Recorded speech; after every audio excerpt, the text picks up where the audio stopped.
Bienvenue dans cette nouvelle édition du Morning News. Voici les titres. Engagé dans la lutte contre le djihadisme, le Tchad va cesser de participer aux opérations militaires en dehors de ses frontières, alors que les forces armées du pays ont délogé Boko Haram dans la région du lac lors d'une attaque militaire fin mars. La lutte contre les fake news en ces temps de guerre contre le Covid-19 s'intensifie au Sénégal. Les autorités ont lancé un service d'information instantané dédié à la pandémie de Covid-19 sur WhatsApp. Et en fin d'édition, nous irons au Soudan du Sud où des premiers cas de Covid-19 ont été confirmés. 2 cas qui font déjà craindre le pire aux populations, notamment face à la faiblesse du système de santé du pays ainsi que la densité de ces zones urbaines. Mais tout d'abord, face à la montée des discriminations envers les Africains vivant à Canton, grande métropole dans le sud de la Chine, l'Union africaine appelle la Chine à intervenir. Le président de la Commission de l'Union africaine, Moussa Faki Mahamat, a convoqué l'ambassadeur chinois au siège de l'Union africaine. Expulsion, suspicion, interdiction d'entrée dans les commerces. Des membres de la communauté nigériane se disent en effet être victimes de ces faits, notamment après la confirmation de plusieurs cas positifs de Covid-19 dans la communauté. Le Tchad est seul, a récemment déclaré le président Idriss Déby Itno, seul face au groupe terroriste Boko Haram. L'homme qui a achevé une opération militaire dans la région du lac contre les éléments de la secte djihadiste menace de ne plus envoyer des forces dans les opérations extérieures. Graziella Tchakounté, commentaire Nathalie Mo. Serait-ce un signe d'agacement ou plutôt un signe d'épuisement? Le président tchadien Idriss Déby Itno a menacé ce 9 avril de ne plus envoyer des forces dans des opérations militaires extérieures. Une déclaration qui intervient après une offensive de l'armée qui a permis de neutraliser près de 1000 djihadistes, forçant les éléments de Boko Haram actifs sur les rives du lac Tchad à se replier. Nos soldats sont morts pour le lac Tchad et pour le Sahel. À compter d'aujourd'hui, aucun soldat tchadien ne participera à une opération militaire en dehors du Tchad. Il faut dire que le Tchad, considéré comme le nouveau gendarme de l'Afrique, est sollicité sur tous les fronts, au Mali, dans la région du lac Tchad, aux frontières de la Libye et de la Centrafrique. A contrario, se plaint le président Déby, les autres États engagés dans la lutte contre le terrorisme montrent des signes de relâchement, alors même que la menace a gagné en intensité ces derniers mois dans la sous-région. Le président tchadien est à la fois en train de vouloir donner un coup de pied à la fourmilière et en même temps il exprime des signes d'agacement. Dans un premier sens, il faut dire que le président tchadien n'est pas à la première expérience de menace de retrait des troupes sur les différents théâtres d'opération. Il faut comprendre également que le Tchad est au bord de l'implosion sociale. Au plan militaire, le Tchad connaît une tension opérationnelle. Le président Idriss Déby Itno a toutefois maintenu ses troupes en place dans les bases reprises aux islamistes jusqu'au 22 avril 2020 en attendant que l'armée nigériane et nigérienne prenne le relais. De son côté, l'armée tchadienne s'emploiera à renforcer ses arrières pour que le rempart ne cède pas. Le coronavirus, source de fausses informations, des remèdes miracles qui n'en ont que le nom, aux actions gouvernementales qui ne voient finalement pas le jour. De nombreuses informations sont tous les jours relayées sur les réseaux sociaux. Ainsi, au Sénégal, les autorités sanitaires, avec le concours de l'agence informatique d'État, ont mis sur pied Dr Covid, un service d'information gratuit sur le réseau social WhatsApp. Un sujet de la rédaction. Un service d'information sur le Covid-19. Nommé Dr Covid, ce service est né de l'initiative du ministère de la Santé sénégalais en partenariat avec l'agence d'informatique de l'État et il est accessible depuis le vendredi 10 avril aux populations. Le service a été construit sur l'interface de programme d'application API de WhatsApp en utilisant la plateforme de communication mondiale de l'entreprise Infobip pour permettre le partage rapide d'informations vitales sur le Covid-19. Pour les enquêtes plus avancées, le chatbot dirigera l'utilisateur vers des ressources en ligne. Ce service gratuit accessible 24 heures sur 24 et 7 jours sur 7 succèdent ainsi aux SMS d'information en langue française que le gouvernement s'était attelé à mettre en place aux quelques 15 millions de Sénégalais. Des Sénégalais qui, en tapant un mot dans un chat avec le numéro consacré à Dr Covid, pourront accéder aux informations qu'ils désirent. Avec Dr Covid, l'État sénégalais fait d'une pierre deux coups, notamment dans sa lutte effrénée contre les fake news. Dr Covid contient des informations validées par le ministère de la Santé et validées donc par l'Organisation mondiale de la Santé. Donc aujourd'hui, quelqu'un qui veut vraiment avoir une bonne information sur ces symptômes-là, s'il va dans Dr Covid, il est certain que ce n'est pas fake news. Il est certain qu'il est en train de discuter avec certes un robot, mais un robot qui a été programmé pour donner de bonnes réponses. Donc ça, effectivement, ça aide à lutter contre les fake news, ça aide à alerter et à rassurer en même temps. Menée depuis un certain temps en terre sénégalaise, la lutte contre les fake news ou infox prend un tout nouvel aspect en cette période de guerre sanitaire mondiale. Ainsi, tout individu relayant des fausses informations à propos du coronavirus se verra confronté à une plainte, conformément à la décision prise par le ministère de la Santé et de l'Action sociale. La République démocratique du Congo rapatrie ses ressortissants bloqués dans le monde.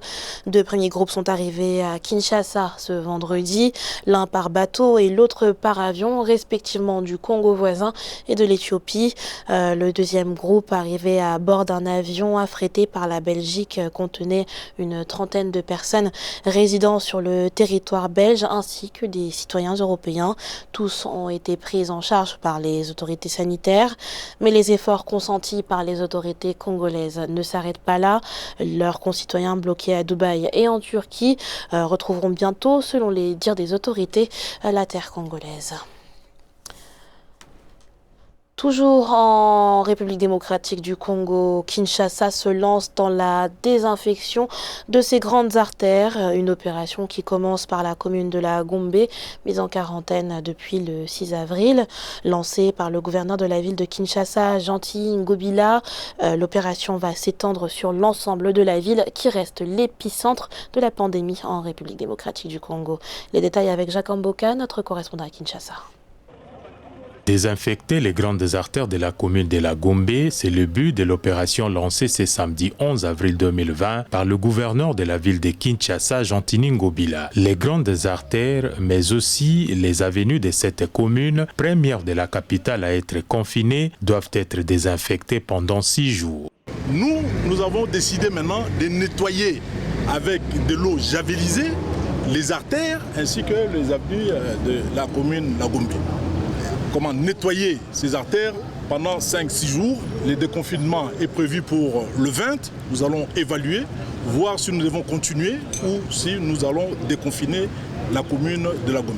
L'opération de désinfectation de la ville de Kinshasa est une initiative qui accompagne la lutte contre la propagation de cette pandémie. C'est par le boulevard du 30 juin d'où est partie cette opération qui s'étendra par la suite dans toutes les grandes artères de la capitale.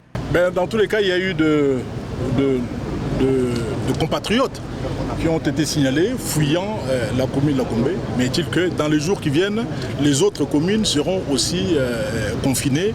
Au fur et à mesure, nous allons commencer le confinement des autres communes. On prendra 1 ou 2 communes en même temps, on confine et puis on avance. C'est par Kinshasa que le pays a enregistré son premier cas de Covid-19 le 10 mars 2020. Face au virus qui ne cesse de se propager, dans cette ville d'environ 13 millions d'habitants, la rigueur doit être démise dans la lutte contre le Covid-19 pour éviter le pire. Notons que la RDC compte à ce jour 234 cas confirmés, dont 20 décès. Le coronavirus continue de s'étendre, notamment en Afrique. La situation est particulièrement préoccupante en ce qui concerne surtout les pays les plus vulnérables, comme le Soudan du Sud, par exemple, pays ravagé par des années de conflits et où les premiers cas de Covid-19 ont été déclarés. Zahra Mohamed Moutou, commentaire Nathalie Mo.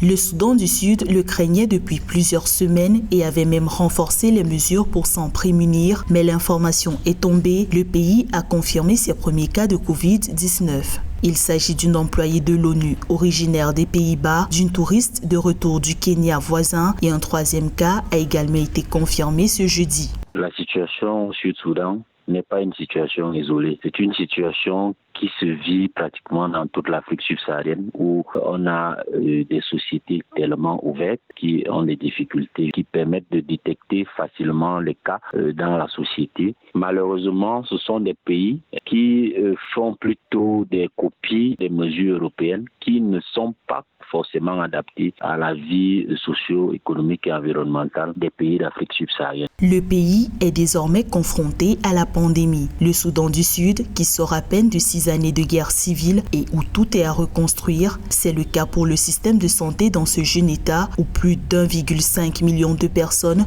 sont déplacées à l'intérieur du pays. Près de 200 000 habitent dans des camps de fortune sans accès aux infrastructures sanitaires, rendant dès lors quasi impossible l'observation des mesures barrières. Les Sud-Soudanais s'inquiètent d'une crise sanitaire de grande ampleur. L'Organisation des Nations Unies qui se retrouve au Sud-Soudan actuellement est essentiellement casque bleu. Ils ne peuvent pas être au front de la situation puisque ce n'est pas leur cahier de charge, mais ils peuvent mettre la main comme une aide, comme l'armée le fait déjà un peu partout. Plus d'1,5 million de cas d'infection par le nouveau coronavirus sont officiellement recensés dans le monde. L'Afrique reste à ce jour le continent le moins touché par le Covid-19. Mais nombreux sont ceux qui redoutent qu'il ne devienne le prochain épicentre de la pandémie.